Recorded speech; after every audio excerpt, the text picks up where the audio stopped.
그런가 하면 갑자기 이제 토크가 국제정치사로 지금 확 번지고 있는데 최근 이 국제정치 관련해서 대만 문제 이 대표가 발언한 것도 논란이 됐었죠. 쉐쉐 발언. 그런데 중국 매체가 대서특필을 했습니다. 그러자 중국 네티즌들이 이 대표의 이 쉐쉐 발언에 환호하는 반응도 나타나고 있다고 합니다. 함께 보시죠. 당연히 뭐 중국 입장에서는 좋겠죠. 양안 문제에 대한민국이 개입하지 않겠다라고 하니 쉐쉐 고맙다고 한다니 중국 국민들, 네티즌들은 좋겠죠. 환95 중국 관영 매체입니다. 한국 최대 야당 대표가 윤 대통령의 부적절한 언사가 외교 악재를 가져올 수 있다는 점을 경고했다라고 아주 멋있게 보도를 했습니다. 중국 누리꾼, 한국에서 단 하나뿐인 현명한 사람이다. 가장 똑똑하고 지혜로운 정치인이다. 한국에 이렇게 사리가 밝은 사람은 드물다. 라는 이 대표를 칭찬하는 반응들도 달리고 있습니다. 결국 이 대표의 저 발언은 다시 한번 중국에게 이로운 발언이 된 것만큼은 분명해 보입니다. 지난번 싱하이밍 대사의 한국 내정을 간섭하는 발언도 그 발언의 장을 이 대표가 깔아줬다라는 비판에서 자유로울 수 없었는데요. 중국이 이 대표의 이 쉐쉐 발언을 좋아하고 있는 모양 같아요. 쉐쉐, 쉐쉐. 다시 한번 들어보시죠. 중국 사람들이 한국 싫다고 한국 물건을 사질 않습니다. 왜 중국을 찝쩍거려요? 그냥 쎄쎄. 대만에도 쎄쎄. 이러면 되지. 뭐 자꾸 여기저기 찝쩍거리고 무슨 양안 문제 우리가 왜 개입합니까? 대만 해비 뭘 어떻게 되든 중국과 대만 국내 문제가 어떻게 되든 우리가 뭔 상관 있어요? 그냥 우리 잘 살면 되는 거 아닙니까? 앞서 아르헨티나 사례의 과연 적절성을 따져보는 게 언론의 본령이듯 대만 해협 문제와 도대체 우리랑 무슨 상관이냐라는 이 대표의 저 역사적 인식. 대만 해협이 우리와 도대체 무슨 상관이냐. 그냥 쉐쉐만 하면 된다는 이 대표의 저 발언은 과연 적절할까요? 이 논란 다시 한번 좀 다뤄봐야 될 것 같습니다. 전직 안보실장을 지냈던 김성한 전 안보실장이 오늘 한 언론에 기고문을 썼습니다. 대만 해협과 대한민국의 안보는 불가분의 관계다. 함께 보시죠. 이 대표의 주장과 많이 다릅니다. 김성한 전 국가안보실장이에요. 외교안보 전문가죠. 중국이 대만을 침공할 경우 북한의 도발 가능성은 급속도로 올라간다. 한반도엔 힘의 공백이 불가피하다. 따라서 대한민국 제1야당 대표가 대만 해협이 어떻게 되든 우리와 무슨 상관이 있냐라고 한 것은 위험천만한 발언이다. 라고 한 언론에 기고문을 썼습니다. 김성한 국제대학원 교수는 얼마 전까지 대통령실 국가안보실장을 지냈습니다. 그리고 전임 정부에서도 외교안보와 관련해서 예전 정부에서도 중책을 맡은 바 있는 외교안보통입니다.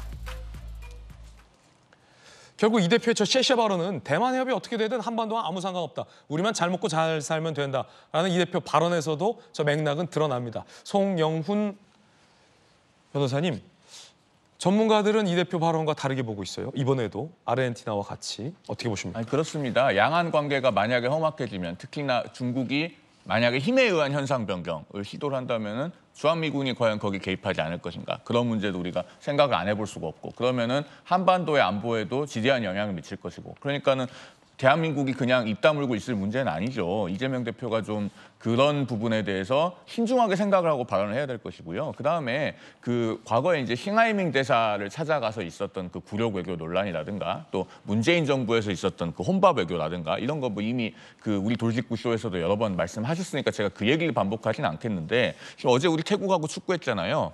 거기에 있어야 될 선수 한 명이 없죠.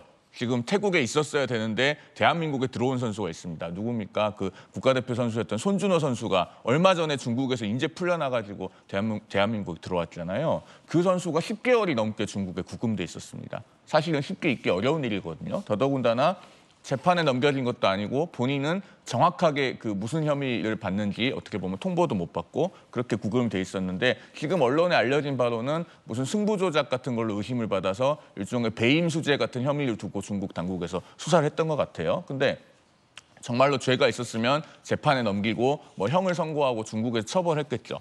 어쨌든 그런데 석방이 된 걸 보면은 결국에는 죄가 없는 걸로 판명이 된 것이 아닌가 싶은데 문제는 지금 중국에서 대한민국 국가대표까지 한 선수를 이렇게 취급을 하고 있다는 겁니다. 모르긴 해도 우리 대사관에서 엄청 노력을 했기 때문에 석방이 되고 돌아올 수 있었을 거예요. 그러나 외교의 상례에 반하는 일입니다. 이런데도 과연 중국에 대해서 시해시해하고 있어야 되는가. 그러니까 무슨 양안 관계 이런 거는 뭐 이재명 대표에게 저는 그런 넓은 시야까지 요구하진 않겠는데 대한민국 국민이 적어도 중국에서 부당한 대우는 받지 말아야죠. 지금요 우리는 그 영주권이 있으면 지방선거 투표권을 줍니다. 그래서 우리나라에서 지방선거에 투표할 수 있는 중국인이 한 10만 명이 넘는 걸로 알려져 있어요. 중국은 안 줍니다. 외교에서의 기본적인 상호주의에도 반하죠. 그래서 그 이재명 대표의 시해시해 발언은 정말로 좀 문제가 많고 과연 이런 분이 우리 국민을 대표하고 그런 분이 이끄는 민주당이 다수당이 되어도 좋은가? 저는 좀 심각하게 생각해볼 문제라고 봅니다. 김영주 의원님, 네. 일단 중국 매체에서는 반응은 좋은데요. 네, 사실 칭찬받으면서 약간 그 머쓱해지는 이런 칭찬은 좀 색다른 그 맞습니다. 가장 현명한 사람 이런 칭찬을 받으면서도 이 칭찬이 과연 맞나라는 생각이고요. 어쩌면 이제 이재명 대표가 하고자 싶었던 얘기는 외교적 실용주의 노선, 전략적 모호성, 이 그동안의 우리의 외교 정책의 한 단면이었다. 강대국 주변에 있기 때문에 너무 한편을 편들므로 인해서 생기는 어떤 동북아 지역에서 과도한 신냉전, 긴장의 구도가 과연 우리한테 좋은 것이냐에 대한 문제의식입니다. 그러면 조금 더 명확한 그 개념을 가지고 설명을 했으면 더 좋지 않겠냐. 잘못하면 무조건 하기 때문에 마치 중국 사대주의인 것처럼 보이는 그런 부분이 있는 거고 또 다른 한편으로 보면 여당이 얘기하듯이 대만이 중국에 넘어가서 중국이 더 이 지역에서의 패권이 더 컸을 때 과연 우리나라가 과연 좋을 것이냐 이런 부분도 심각하게 고민할 수밖에 없습니다. 그것이 지지난 대선에서의 문재인 그 대통령 후보 당시에서 북을 주적으로 볼 거냐 아닐 거냐의 질문이 굉장히 심각한 이유가 그런 거거든요. 사실 중국과도 인도처럼 그렇게 해야 될 필요가 있습니다. 그러니까 미국과 같이 하면서도 한미동맹의 기본 틀 속에서도 실용적인, 왜냐하면 미국의 대사업가들과 한국의 이재용 회장이 다 중국을 방문하는 이유도 있는 거죠. 이제 그래서 정치와 통상을 좀 구분해서 한다든지 조금 그런 지혜가 필요하다는 얘기를 이재명 대표가 했었으면 더 좋았지 않았겠냐. 오해가 좀 적었지 않았겠냐 그런 생각을 하게 됩니다. 오해의 여지가 있지만 이 대표가 무조건 중국에 굴종하자는 뜻으로 말한 건 아니다라는 보이죠. 해명까지 반박까지 전해드리고 있습니다. 그런가 하면 이 대표가 어제는 또 이 발언을 했군요. 정부를 비판하면서 의붓아버지 같다. 그리고 매만 때리고 사랑은 없는 계모 같다. 라고도 발언을 했습니다. 저 발언이 수많은 재혼가정, 사랑으로 결합해서 아이를 키우고 있는 재혼가정에겐 상처가 될 것 같아 걱정입니다. 국가나 정부라고 하는 것이 든든한 아버지, 포근한 어머니 같은 것이어야 되거든요. 그런데 지금은 의붓 아버지 같아요. 의붓 아버지 같아요. 매만 때리고 사랑은 없고 계모 같아요. 파치 엄마 같아요. 파치 엄마. 얼마나 국민들이 불안합니까? 그런데 이거를 우리가 바꿔야 돼요. 이번이 위기이기도 하지만 바꾸는 기회이기도 합니다. 민주주의라고 하는 게 이렇게 허약하구나. 정권이 잘못하면 이렇게 순식간에 나라가 망할 수도 있구나. 그러니까 취지는 다 무슨 말씀을 하시려는데 알겠는데 이 비유들이 다 부적절하다는 논란인데 제 주변에 그 재혼 가정들이 꽤 있습니다.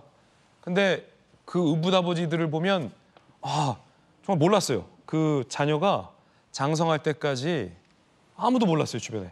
그렇게 사랑으로 잘 보살피는 의붓아버지들이 많고 그래서 이 자녀가 장성했을 때 아빠라고 이렇게 불었을 때 그 의붓아버지가 막 눈물을 펑펑 흘리는 모습도 제가 직접 옆에서 봤는데 이 대표의 이 발언 하나하나가 요즘 좀 논란이 되는 부분이 몇 가지 있는데 정부를 비판하는 건 좋으나 의붓아버지 같다. 그럼 이 세상에 있는 모든 의붓아버지들이 들었을 때는 그 기분은 어떨지 사랑으로 자녀를 키운 의붓아버지 가정에서 저 발언을 들었을 때는 어떻게 받아들일지 매만 때리고 사랑은 없는 계모 같다. 의붓어머니 입장에서는 또 어떨지 이게 좀 걱정되거든요. 어떻게 보십니까? 일단은 이재명 대표가 어렸을 때 동화책은 많이 읽어보신 것 같아요. 뭐 콩쥐팥쥐 같은 거 이렇게 기억하시는 것 같은데 지금 그런데 우리나라가 조선시대에 살고 있습니까? 우리나라는 2024년도에 살고 있고요. 저는 조금 전에 앵커가 말씀하신 것처럼 저런 이재명 대표의 발언을 통해 가지고 마음 상하고 속상할 사람들이 지금 우리 사회에 굉장히 많다라고 하는 것을 이재명 대표가 잊고 있는 있는 것이 아닌가 저는 그런 생각이 들고요.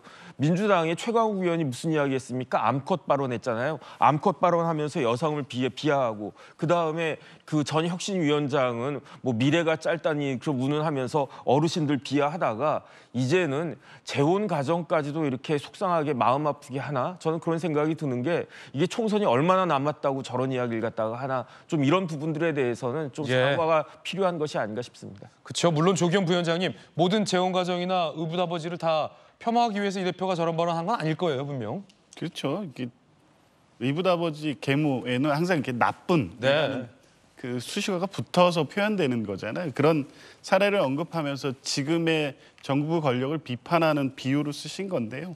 일부 딱 들었을 때는 불편함을 느끼시는 분이 있을 수는 있겠지만 뭐 그런 취지가 아니라는 거는 설명을 통해서 어느 정도 그 해소될 수 있을 거라고 보는데 너무 정치권이 이렇게 되면 정말 재혼 가정을 비난한 것이냐 정말 그러냐 자꾸 이렇게 따져 들어가는 건데 그런 정도까지 아니라는 것은 뭐 상식적으로 어느 정도 판단하실 수 있을 것으로 봅니다. 예.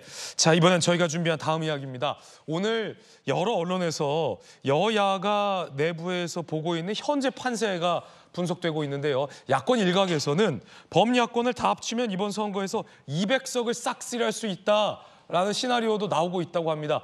물론 선거가 아직 한참 남은 상황이라 단언할 수 없는 건데 자, 일단 그 200석의 근거는 어떤 건지도 좀 따져보겠습니다. 주제 공개합니다.